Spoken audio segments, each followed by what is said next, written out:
नमस्कार दोस्तों, स्वागत है आपका अपने चैनल एसएमएसएस ग्लोबल पर। दोस्तों आज है 16 सितंबर 2020 और 16 सितंबर 2020 के करंट अफेयर के जितने भी महत्वपूर्ण क्वेश्चन बनेंगे सारे हम इस वीडियो में जानेंगे। तो चलिए शुरू करते हैं 16 सितंबर के करंट अफेयर के इस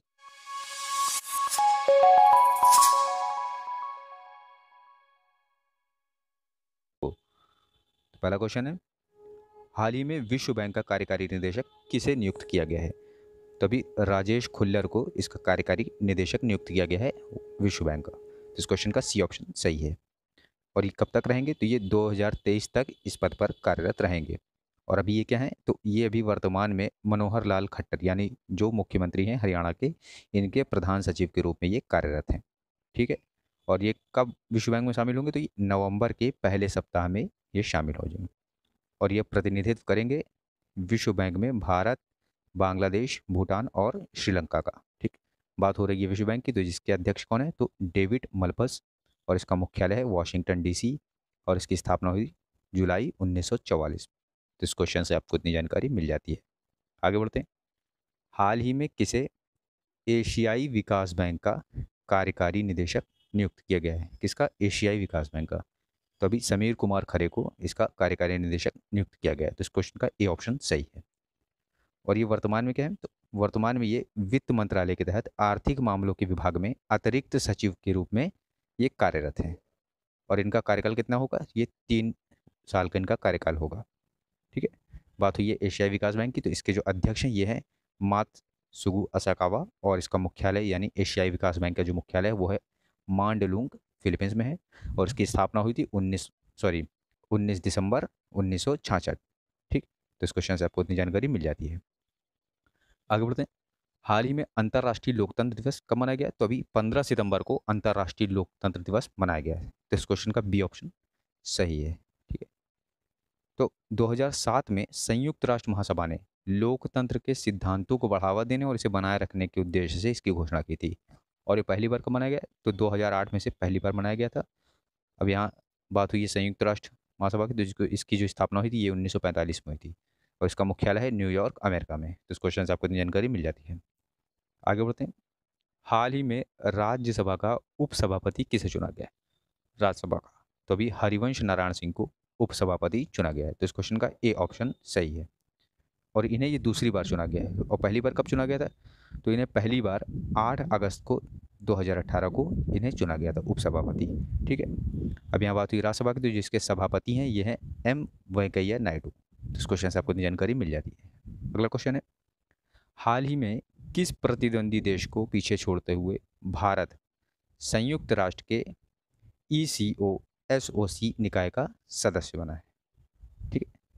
तो अभी चीन को पीछे छोड़ते हुए भारत जो है आगे निकला है चीन से और इसका सदस्य बना है। किसका?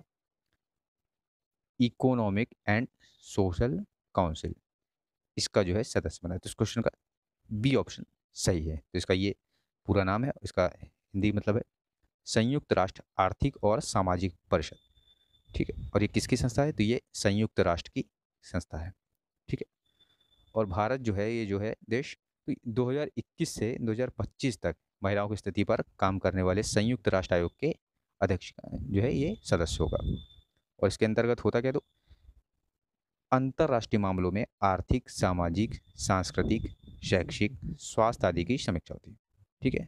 और जैसे मैंने बताया कि ये जो है संयुक्त राष्ट्र का एक अंग है, प्रमुख अंग है। और इसकी स्थापना कब हुई थी? 1945 में ECO SOC की स्थापना हुई थी। और इसके अध्यक्ष ने मुनीर अकरम। और इसका मुख्यालय यानी हेडक्वार्टर कहाँ है? तो न्यूयॉर्क, संयुक्त राज्य अमेरिका में। तो इस क्वेश्चन से आपको इतनी जानकारी मिल जाती है। हाल ही में केंद्रीय मंत्रिमंडल ने कहाँ नए एम्स की स्थापना को जो है मंजूरी दी है? अभी केंद्रीय मंत्रिमंडल ने, तो अभी बिहार में नए एम्स की स्थापना को मंजूरी मिली है। तो इस क्वेश्चन का सी ऑप्शन सही है।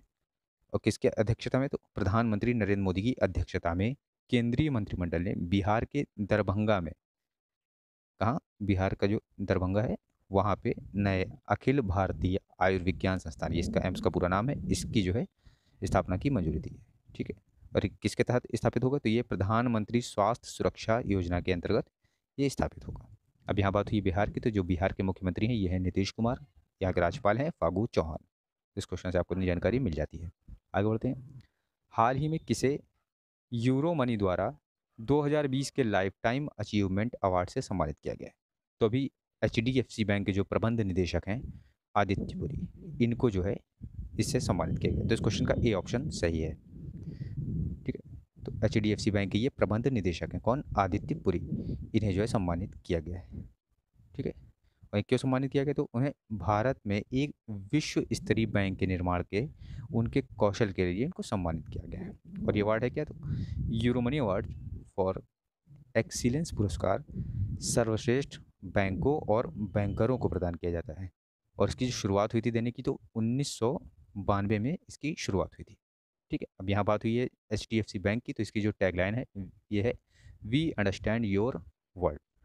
ठीक है, और इसका जो मुख्यालय है ये है मुंबई महाराष्ट्र में H D F C bank का मुख्यालय है। तो इस क्वेश्चन से आपको इतनी जानकारी मिल जाती है। आगे बढ़ते हैं। हाल ही में कब राष्ट्रीय इंजीनियर दिवस मनाया गया, तो अभी हाल ही में 15 सितंबर को राष्ट्रीय इंजीनियर दिवस मनाया गया। तो इस क्वेश्चन का बी ऑप्शन सही है। और ये क्यों मनाया जाता है, तो इस दिन भारत के सबसे महान इंजीनियर सर मोक्ष गुंडम विश्वेश्वरैया की जयंती, यानी ये इनका जन्म हुआ था 15 सितंबर 1860 को। तो इस दिन इनका जन्म हुआ था, इसीलिए इसको मनाया जाता है। और जो ये विश्वेश्वरैया हैं, इनको 1955 में भारत रत्न से भी सम्मानित किया गया था।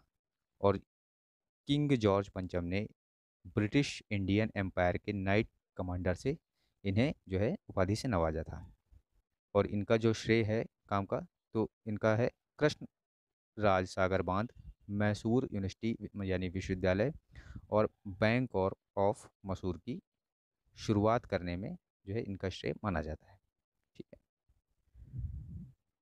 अगला क्वेश्चन है, हाल ही में गणेश राम राठिया का निधन हुआ, वे किस पार्टी से जुड़े हुए थे, तो ये कांग्रेस के वरिष्ठ नेता थे गणेश राम राठिया। तो अभी इनका निधन हो गया, तो इस क्वेश्चन का बी ऑप्शन सही है। तो ये छत्तीसगढ़ के पूर्व मंत्री गणेश राम राठिया, ये भी जो वैश्विक महामारी चली कोविड-19 से ये पीड़ित थे, और इसी कारण इनका निधन हो गया। और वे 1977 में पहली बार तत्कालीन अविभाजित मध्य प्रदेश के धर्मजीगढ़ निर्वाचन क्षेत्र से विधायक चुने गए थे प्रथम बार। ठीक है, और ये रहे थे 2000 से 2003 में खाद्य और नागरिक आपूर्ति मंत्री के रूप में इन्होंने भी काम किया था। तो इस क्वेश्चन से आपको इतनी जानकारी मिल जाती है। तो दोस्तों, ये थे करंट अफेयर्स के आज के महत्वपूर्ण क्वेश्चन, और अब वक्त है क्वेश्चन ऑफ द डे का। लेकिन उससे पहले जानेंगे कल पूछे गए प्रश्न का सही उत्तर। तो कल क्वेश्चन किया गया था, हाल ही में रघुवंश प्रसाद सिंह का निधन हुआ, वे कौन थे, तो वे थे पूर्व केंद्रीय मंत्री। तो इस क्वेश्चन का बी ऑप्शन सही है। और अब वक्त है क्वेश्चन ऑफ द डे का। तो हाल ही में किस देश ने फर्जी सूचना और अफवाहों के लिए असोल चीनी या रियल शुगर मिशन की जो है ये शुरुआत की है। तो ये रहे आपके चार ऑप्शन, और आप इसका आंसर नीचे कमेंट बॉक्स में दे सकते हैं। तो दोस्तों, जुड़े रहिए हमारे साथ डेली करंट अफेयर्स के लिए, और हाँ, चैनल को सब्सक्राइब करना और इसे ज़्यादा से ज़्यादा शेयर करना बिल्कुल भी ना भूलें। धन्यवाद।